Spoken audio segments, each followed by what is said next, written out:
is now a good time actually to buy into real estate because we've been at home for so long and we haven't been to the office that you can pick up stuff quite cheaply? Well, good morning, Francine. Thanks for having me on the show.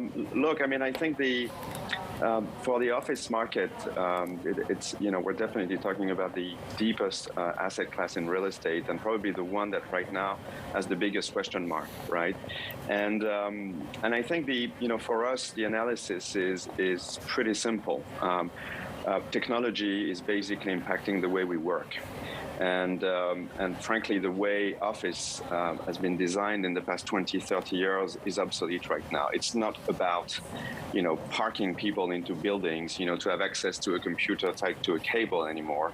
Right. But for an office building, it's about really basically providing the workers an environment that is actually better than what they can do at home, and can provide, services that are different from those that we can find at home. So clearly, the formula of office space needs to change. It will change.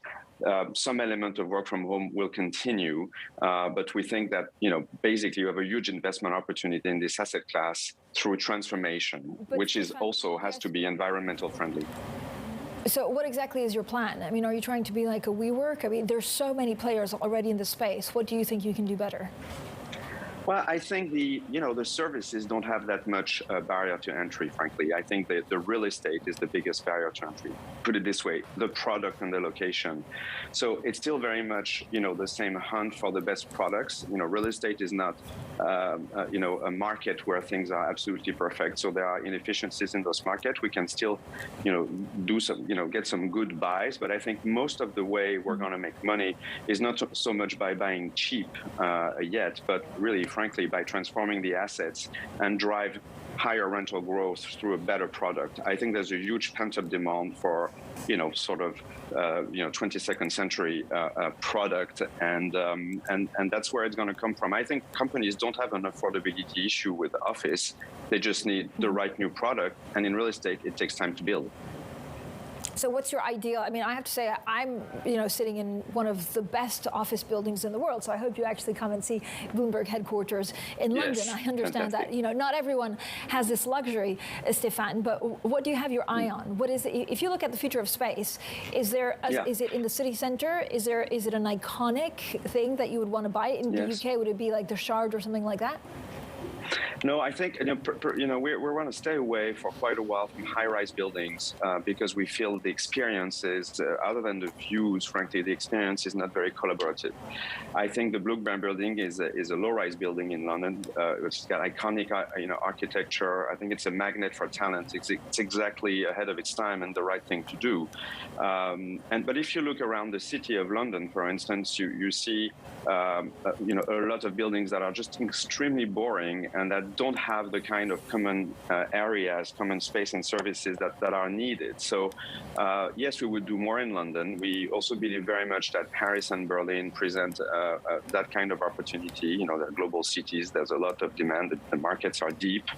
And frankly, the demand for the kind of space that you guys live in is still very high. And it's going to take a while before we have an oversupply on the side of the new good office space. Right. Stephane, I was reading some of the reports, for example, from Real Capital Analytics. Now, they focus on commercial space in the U.S., and they were saying, some of the deals in that U.S. real estate space reached record highs of $809 billion last year, as the market has already rebounded. So are you worried that you could come a little bit late to the game? And is the U.S. market a bit frothy at the moment? Well, I mean, with BC Partner, we essentially invest in Europe, so I'm less qualified to talk about the U.S. market. But there's certainly huge amounts of capital available for real estate, and I would say for private real estate right now across the spectrum. And you need to differentiate in between, the core money, which is essentially going for yield, which still comes at a significant premium from bonds, right? Because real estate sits in between equities and bonds in terms of sort of risk profile and income profile, and of course those have been very, very active.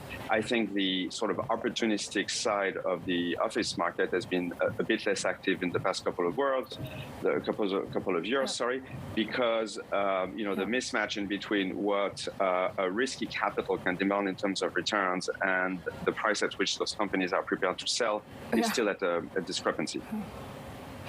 Stephane, are you expecting everyone to come back to the office like we did in 2019? Because depending on who's coming back to the office, then I imagine the kind of real estate, because you're targeting specific industries, will change. Mm-hmm. Well, I think it's, let's face it, if you, and that's one of the reasons why we built this business within BSC Partners, frankly, but if you were to do a poll of the CEOs of companies that are controlled by by a firm, which I did a couple of years ago, and were to ask them, how many square meters or square feet do you think you're going to use going forward as a percentage of what you have today? And the answer we got was -25. So I think that people will come back to the office, but I think the future will command shared office, a more efficient way to use the space. But also probably I would venture to say that I think some office space is going to get closer to where people live. I think the days of long commuting, 1 hour, 2 hours, and quite frankly, if you think about it, the people who commute the most are the less compensated. I think there is something to be said about rethinking your occupational strategy and your location. And frankly, are we at the beginning of some sort of decentralization of office space? Because that's what talent want. They want decentralized companies. Yep. They want human scale units, whether it's in the U.S. or frankly on the continent. I probably think that's going to happen. I think that real estate office has been looked at as a cost center for too long. Mm-hmm. Now it's become a competitive tool, and I think by listening to what the talent wants I think is the best formula for us to make smart investment going forward.